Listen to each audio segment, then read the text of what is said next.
bu günləri bir trend olan, amma böyük zərər verən bir məsələdən, abituriyentlikdən danışacağım. Abituriyentliyin uşaqlara vurduğu zərərləri valideynlər görmək istəmirlər. Onlar övladlarının necə gözləri önündə gələcəyini məhv etdiklərini görmək istəmirlər, hətta ona məcbur edirlər. Əziz valideynlər, sizin övladlarınız gün ərzində o qədər yüklənməklə inanın gələcəyini sadəcə olaraq baltalayır. Çünki o uşaqların beyni dincəlmir. Daimi beyin yorğunluğu yaşayırlar. Zehni yorğunluq onların geri qalan bütün hormonal balansını pozur.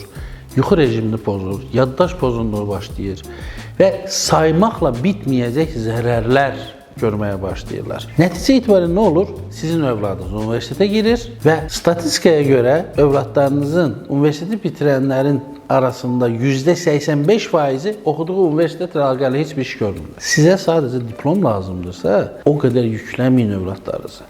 Buraxın, həm həyatını yaşaya bilsin, həm öyrənə bilsin, oxuya bilsin. Onun üçün maraqlı bir öyrənmə üsulları seçin. Uşaqları o qədər yükləməklə istədiyiniz nəticəni ala bilməzsiniz. Alacağınız nəticəni mən sizə söyleyeyim.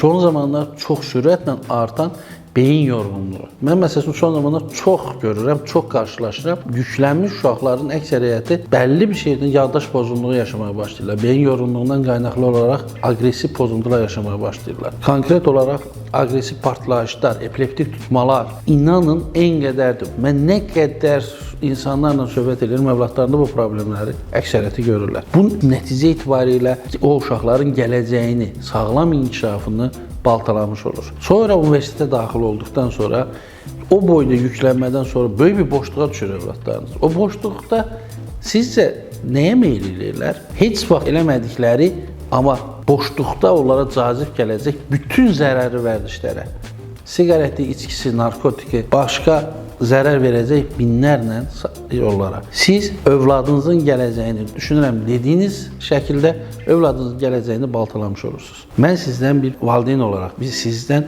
bir mütəxəssis olaraq xahiş edirəm. Övladlarınıza bu zülmü eləməyin. Övladlarınıza o qədər yüklənməyin.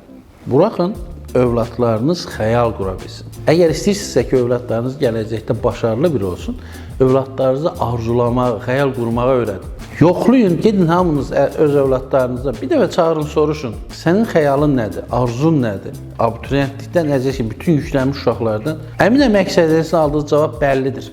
Heç bir xəyalım, heç bir arzum yoxdur deyə. Xəyalı və arzusu olmayan bir yeniyetmə sadəcə beyin yorğunluğundan əziyyət çəkən bir yeniyetmədir. Və siz övladlarınızı o günə gətirirsiniz. Ən azı özünüzə və övladlarınıza bu pisliyi, bu qəddarlığı etməyin. İcazə verin, övladlarınız gələcəyini özü təyin eləsin. Xəyal qura bilsinlər, arzulaya bilsinlər. O zaman hər şeyi özləri yerinə oturtduracaq. Sizin bir valideyn olaraqsa, onun xəyallarının ardınca gedəndə yanında durmaq ən böyük vəzifənizdir. Əksinə onun xəyallarını baltalamaq yox. Gələn videolarda görüşmək üzrə. İnşallah bu video sizin üçün daha faydalı olar.